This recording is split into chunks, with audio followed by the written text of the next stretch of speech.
संगठन संपर्क एवं सांगठनिक कार्यकल्प संपर्क आमर सब बेले आलोचना होता है। यहाँ गोटे नियमित प्रक्रिया एवं से ही प्रक्रिया भितर आज पुरी लोकसभा क्षेत्र में जिते सब निर्वाचन मंडली आसूची से संपर्क में आलोचना करा जाइछि।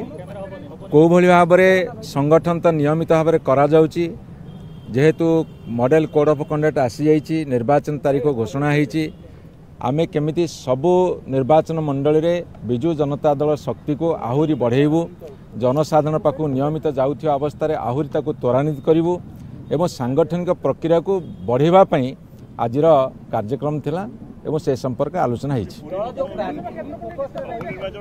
बिजु आज पूरी लोकसभा निर्वाचन मंडली पे आलोचना होइछि एवं सबु विधानसभा क्षेत्र रे केमिति बिजु जनता दल जेमिति निरंतर सांगठनिक प्रक्रिया जारी रखिछि ताकू आहुरी अधिकार अधिका करा जिवो एवं जनसाधारण निकटवर्ती आम सबुबले हेई आसीचु ताकू आहुरी अधिका त्वरान्वित करिया पई विशद भाव में आलोचना होइछि।